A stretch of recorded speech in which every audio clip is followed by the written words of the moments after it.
நண்பர்கள் அனைவருக்கும் அன்பார்ந்த வணக்கம். இன்றைய பதிவில் அதிக கர்வத்திறன் கொடுக்கக்கூடிய ஜெர்சியில் ஒரு சினை மாடுங்க. மாடு வந்து ரெண்டாம் மீது மாடு தாங்க. மாடு நல்ல தரமான மாடு, நல்ல மாடி செட்டில் தாங்க இருக்குது.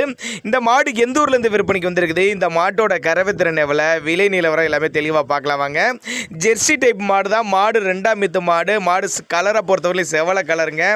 9 மாத சினையாக இருக்கக்கூடிய மாடு. இந்த கண்ணு போகிறக்க ஒரு 15லேருந்து ஒரு 20 நாட்கள் பக்கம் பிடிக்கும்.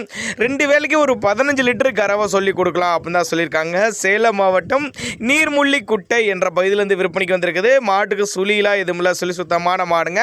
நல்ல ஃபேக்ட் தரக்கூடிய மாடு, எஸ்என்எஸ் ஃபேக்ட் தரக்கூடிய மாடுன்னு சொல்லியிருக்காங்க. சுழி தப்புலாத மாடு, டிரான்ஸ்போர்ட் அரேஞ்ச்மெண்ட் உண்டு.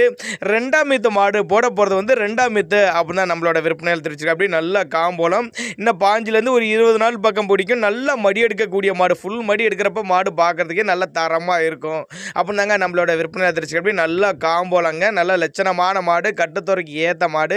தேவைப்படும் நபர்கள் மட்டும் தாராளமாக அவரோட காண்டாக்ட் நம்பர் டிஸ்பிளே கொடுத்துருக்க, தொடர்பு கொள்ளுங்க. தண்ணி தீனிக்கெலாம் எந்த ஒரு குறைச்சல் இல்லைங்க. ஆண் பெண் யார் வேணாலும் பிடிக்கலாங்க. மடிக்கூச்சல் இல்லாத மாடுங்க. உங்கள் பாவனை முறை சரியா இருந்துச்சுன்னா சொன்ன கறவை தாராளமாக எதிர்பார்க்கலாம் அப்படின்னு தாங்க நம்மளோட விற்பனையில் தெரிவிச்சிருக்கு. அப்படி சேலம் மாவட்டம் நீர்முள்ளிக்குட்டை, சேலம் மாவட்டம் நீர்முள்ளிக்குட்டை என்ற பகுதியிலேருந்து விற்பனைக்கு வந்திருக்குது. 2 வேளைக்கு ஒரு 15 லிட்டரு, 13 to 15 லிட்டர் தாராளமாக கறவை எதிர்பார்க்கலாம். தண்ணி தீவனம் அருமையாக எடுத்துக்கிட்டாவே நல்ல கறவை எதிர்பார்க்கலாம் அப்படின்னு தாங்க நம்மளோட விற்பனையில் தெரிஞ்சுக்க. அப்படி தாராளமாக அவரோட காண்டாக்ட் நம்பர் டிஸ்பிளே கொடுத்துருங்க, தொடர்புகளை. ஏன் காண்டாக்ட் பண்ண சொல்லணும்னா கொஞ்சம் முன்ன அனுசரித்து பண்ணிக்கலாம். மாட்டோட தகவல் நாங்களே தர்றோம், போதிய தகவல் தர்றோம் அப்படின்னா நம்மளோட விற்பனை தெரிஞ்சுக்க. அப்படி நான் தாராளமாக அவரோட காண்டாக்ட் நம்பரை காண்டாக்ட் பண்ணுங்கள்.